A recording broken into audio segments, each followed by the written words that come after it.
My brothers and sisters, there's a lie that's crept into the modern church, wrapped in tradition, masked by culture, and reinforced by comfort. A lie that keeps people bound in confusion instead of walking in the clarity of truth. And that lie, that the Sabbath is no longer relevant, that it's just a shadow of the past, that it was for another time, another people, and another covenant. But I came to tell you today, the Sabbath is not man's idea. It's not a denomination's tradition. The Sabbath is God's idea. It was established not in Leviticus, not in Deuteronomy, not by Moses, but in Genesis, before the law, before the 10 Commandments were etched in stone, before there was even a nation of Israel. God created it. When he created the world, he didn't suggest it. He blessed it. He sanctified it. The Sabbath was not introduced as part of a religious system or after sin entered the world. It was not a Mosaic tradition or a Levitical rule. The Sabbath was established in the very beginning in the book of Genesis, when there was no law, no temple, no tabernacle, and no Israel.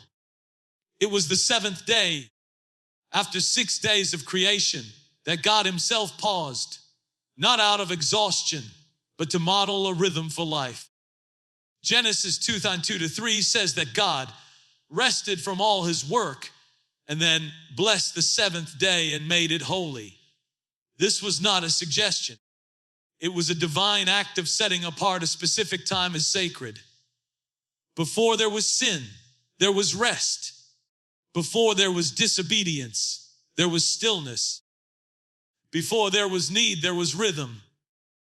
And this rhythm was God's first gift to mankind.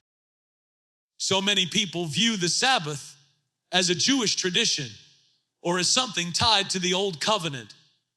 But what they miss is that the Sabbath predates the law. It wasn't introduced in the 10 Commandments. It was remembered there. Remember the Sabbath day to keep it holy. The command says in Exodus 20, you don't remember something unless it existed before. God wasn't initiating something new. He was calling his people back to something ancient, something foundational. It's the only commandment that starts with remember, because it's the one people are most prone to forget. And in forgetting it, they forget the original design of God for rest, relationship, and reliance on him. The Sabbath wasn't created to restrict man, but to bless him. It wasn't a burden. It was a boundary. It marked a line between striving and trusting, between doing and being, between labor and worship. It is one of the first things God declared holy. And what God declares holy, man should never take lightly. It is not the invention of a religion. It is the intention of the Creator. Just as the sun was made to rule the day and the moon to rule the night, the Sabbath was made to bring balance to man's work and worship. Some try to dismiss the Sabbath by saying, that was for Israel, or we're not under the law. But the Sabbath didn't start with Israel. It started with Eden. Long before Abraham, Isaac, or Jacob were ever born, long before Moses ever climbed Mount Sinai, the Sabbath stood in place as a divine marker in the calendar of humanity. It is as much a part of creation as the stars in the sky or the waters of the sea. When we honor it, we align ourselves with a principle that is older than the commandments, deeper than the traditions, and more powerful than any man-made system. When God set the seventh day apart, he was showing Adam and Eve and all humanity after them that life was not meant to be an endless cycle of labor. There had to be room for reflection. There had to be space for communion with the Father. The Sabbath was a sanctuary in time, a pause that reminded creation who its creator was. It wasn't about inactivity. It was about intentionality. God didn't rest because he needed to.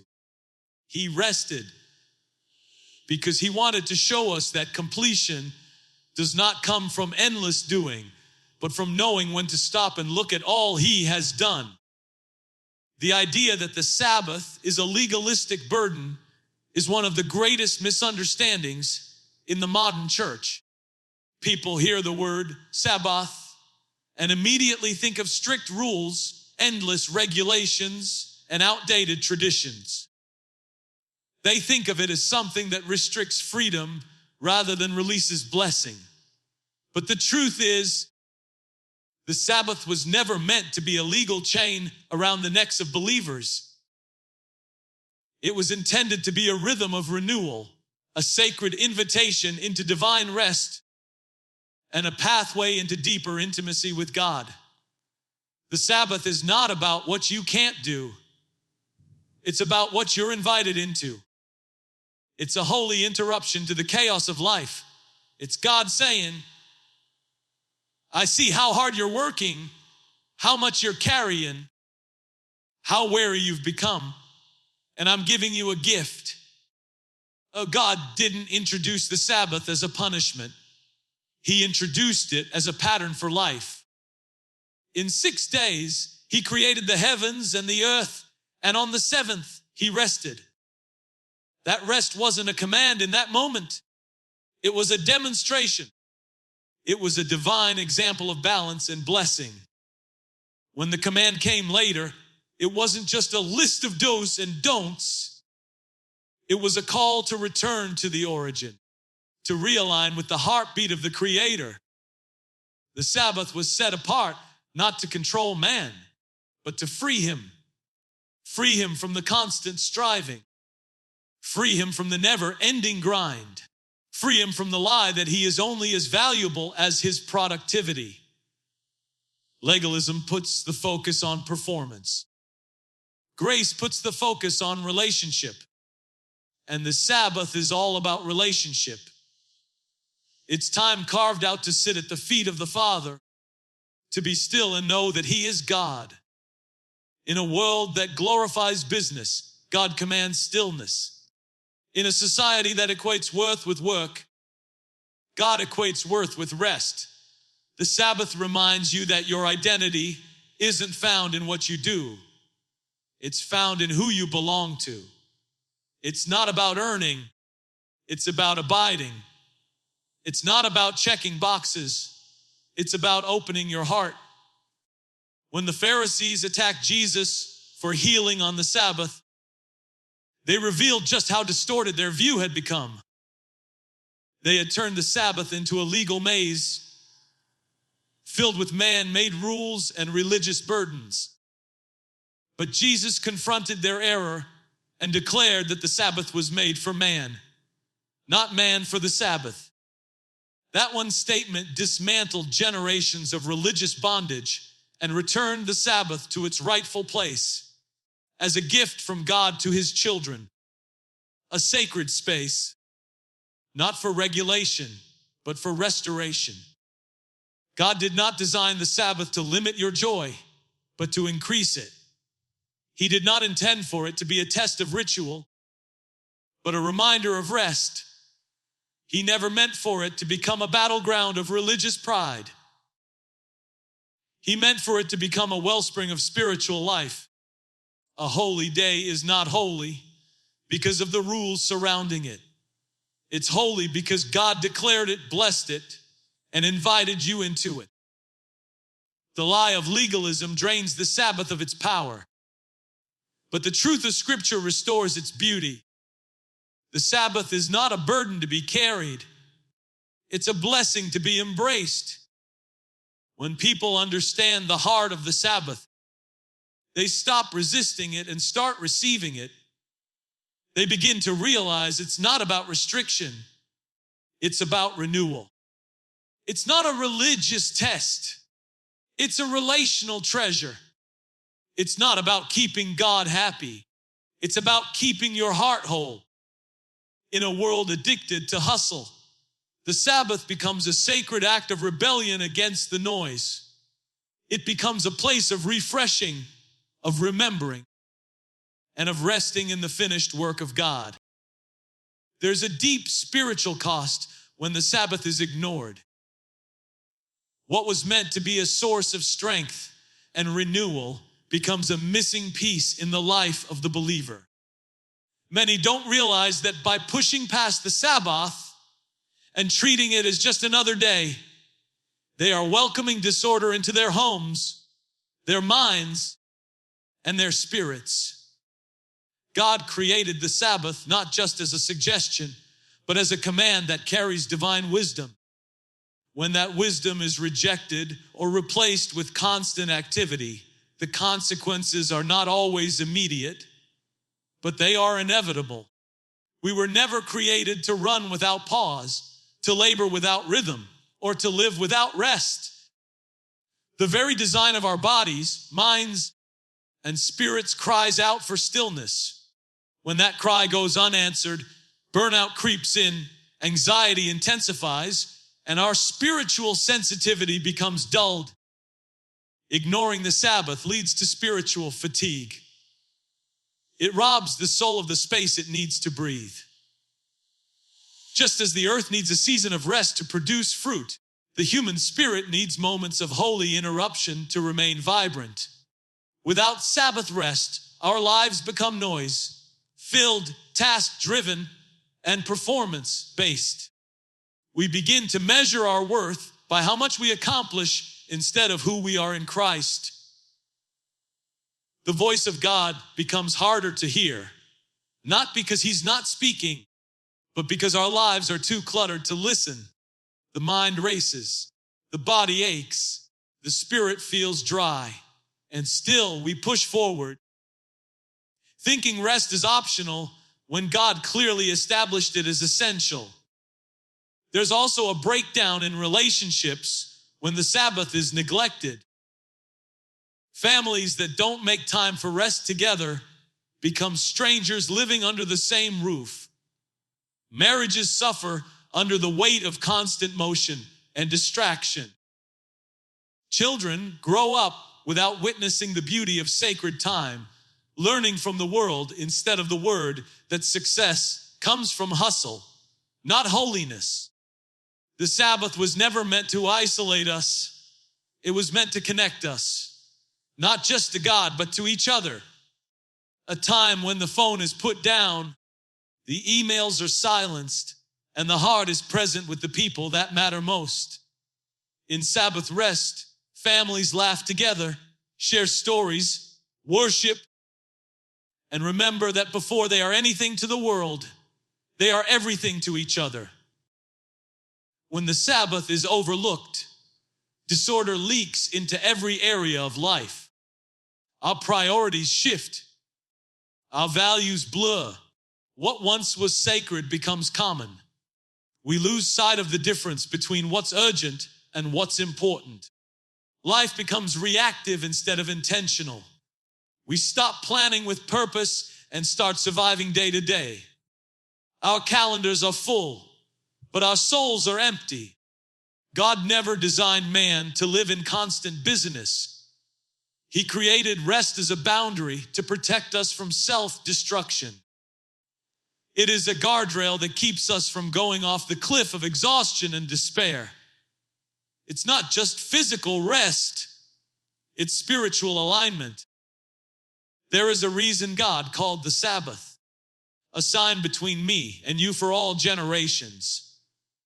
It was meant to remind us that He is the one who sanctifies, who provides, who gives strength. But when that reminder is lost, so is the peace that comes with it. We take the weight of the world on our shoulders, forgetting that God never asked us to carry it. The Sabbath is a weekly reset, a divine recalibration. Without it, we veer off course subtly and slowly, until one day we wake up and realize we've drifted far from the presence and peace of God. We wonder why we're tired, why our prayers feel dry, why our joy is gone, and we don't trace it back to a lack of sin, but a lack of rest. The very command that was supposed to guard our well-being has been ignored in the name of progress, productivity, and personal ambition. Honoring the Sabbath is more than just a day off. It is a declaration of trust in the sovereignty of God. In a world driven by productivity and performance, setting aside one day to rest and worship speaks loudly to the spiritual realm and to your own soul. It says, I believe God is my provider. I believe God will sustain me even when I stop working. I believe He blesses obedience more than human effort. When you honor the Sabbath, you are taking your hands off the wheel and allowing God to steer. You are acknowledging that your future is not held together by your grind, but by His grace. It becomes a weekly statement of faith that what God can do in 6 days is more than what you can accomplish in 7. The Sabbath is a test of trust. It pushes against the current of culture that says you must always be available, always be producing, always be moving. It dares you to believe that your value is not in what you do, but in who you are in God. When you rest, you are not being lazy. You are exercising faith. You are proclaiming that your identity is not wrapped up in your occupation or your schedule, but in your relationship with the one who calls you His own. The decision to keep the Sabbath is not always easy. It means turning down opportunities. It means resisting the urge to check emails or catch up on work. It means carving out time for stillness when the world is demanding your attention. But in that resistance, something powerful happens. You realign your heart with heaven. You place your trust back where it belongs. When the children of Israel wandered in the wilderness, God gave them manna to eat. But He also gave them a rule: gather only what you need each day. And on the 6th day, gather double, because the 7th is a Sabbath to the Lord. And when they tried to hoard more than needed or gather on the Sabbath, it would spoil. That was God's way of saying, you don't need to overwork. You don't need to panic. I will provide. I will cover you. The Sabbath was built into their survival. God didn't want them living with the anxiety of self-sufficiency. He wanted them to live with the peace of divine provision. The same principle applies today. Honoring the Sabbath breaks the spirit of striving. It breaks the illusion of control. It breaks the need to prove something to yourself or others. It says, I trust God with my business. I trust God with my family. I trust God with my future. And in doing so, your soul begins to rest in ways that sleep alone cannot provide. The Sabbath becomes a refuge, a sacred place where worry melts into worship and stress is replaced by surrender. When you stop working, you start watching how God steps in, how He multiplies what's left, how He breathes on your obedience and brings results you couldn't manufacture on your own. Faith is not just believing in God's power, it's trusting in His timing. The Sabbath trains your heart to wait, to listen, to rest in His promises.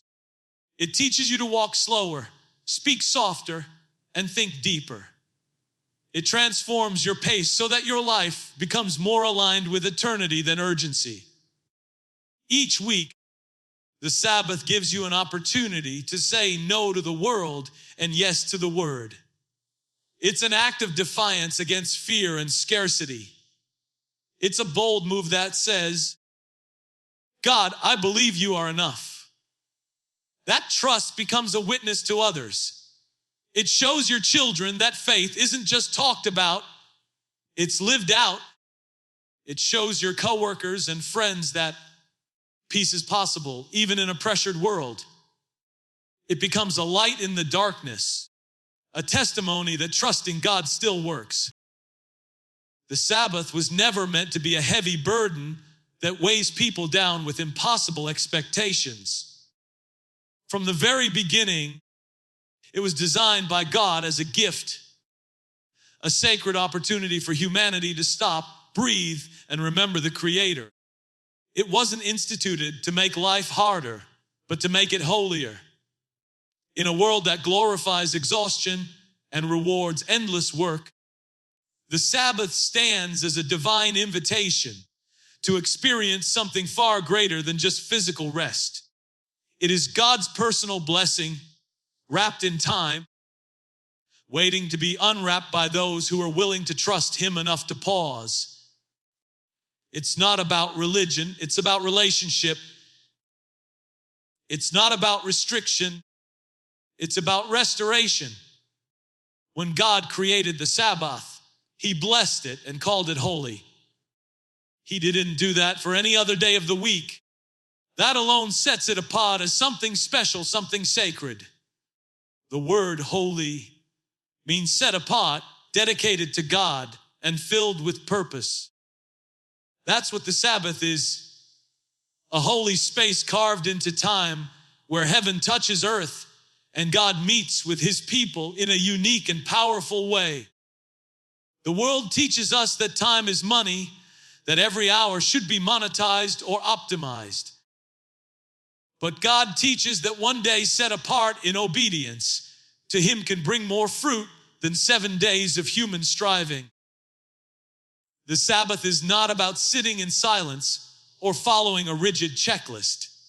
It's about slowing down enough to enjoy the blessings God has already given. It's about realigning your soul with the one who created it. It's about worshiping without rush, loving without distraction, and living with deeper awareness of God's presence.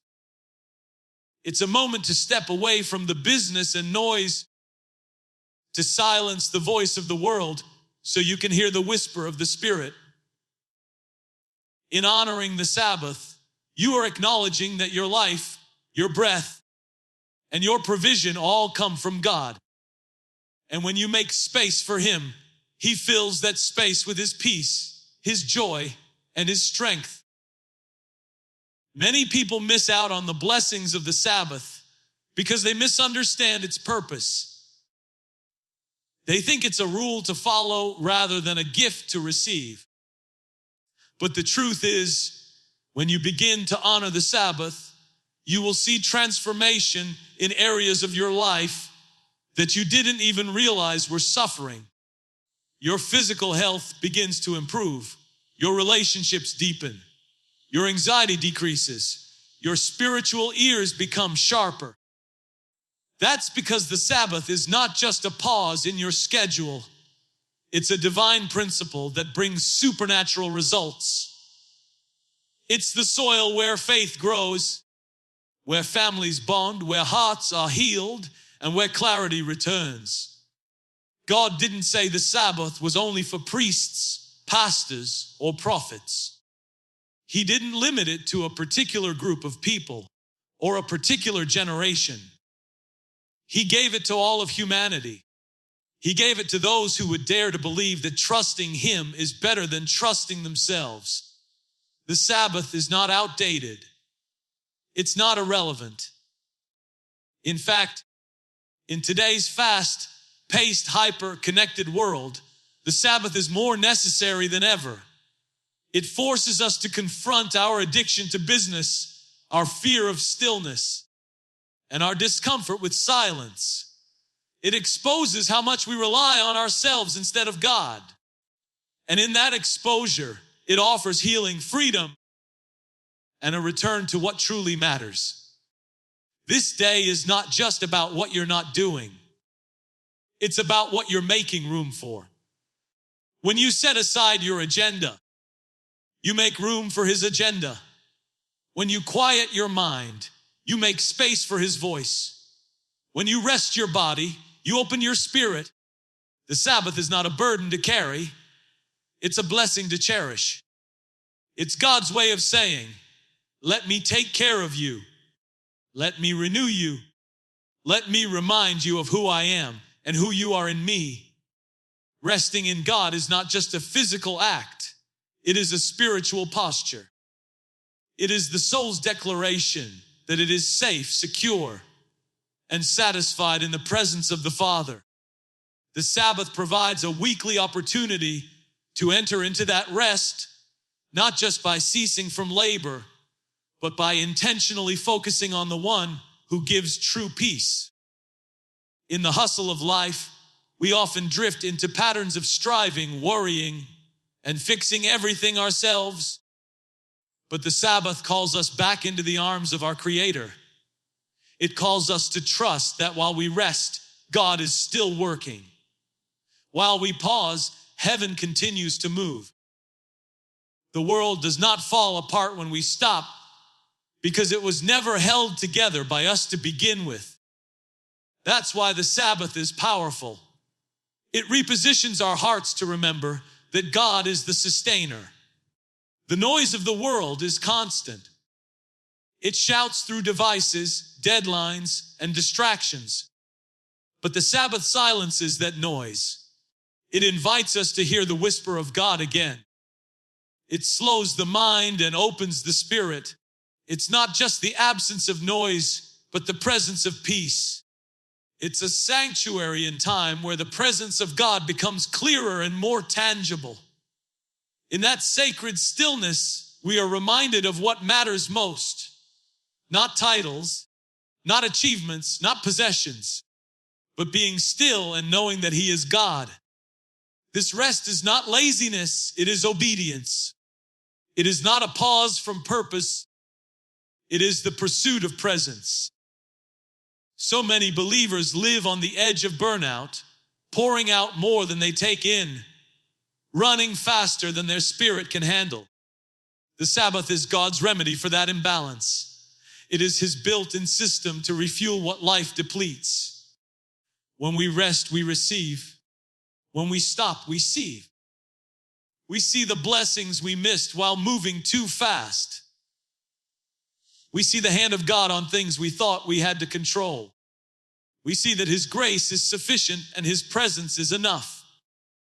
The Sabbath is not just a command to keep. It is a well to draw from. It replenishes joy, revives vision, and restores strength. The most powerful thing about Sabbath rest is that it is not dependent on circumstances. It is not based on whether everything in life is calm or chaotic.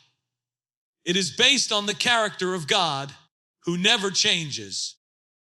His peace is available no matter what's happening around us. But to experience it, we have to choose to step into the rhythm He designed. The world doesn't invite you to rest. It demands more from you. But God doesn't demand more. He offers more. More peace, more clarity, more intimacy with Him, if we are willing to stop and receive it. Resting in God recenters your soul. It brings your focus off of what you can't control and back onto the one who controls everything. It reminds you that your source is not your paycheck, your productivity, or your performance. Your source is God. That truth changes the atmosphere of your heart. It lightens the weight of worry. It silences the voice of fear. It restores confidence that God is in control. And in that restoration, we find healing that no vacation, no sleep, no achievement can provide. It is spiritual rest, deeper, richer, and more life-giving than anything the world can offer. The Sabbath teaches us how to live from rest, not just work toward it. It redefines success, not by how much we do, but by how well we listen, how faithfully we obey, how fully we trust. When rest becomes your starting place, everything flows from a different source. You no longer run on empty. You begin to walk in overflow. You begin to hear God more clearly, love people more deeply, and move through life more freely because your spirit is aligned with heaven's pace.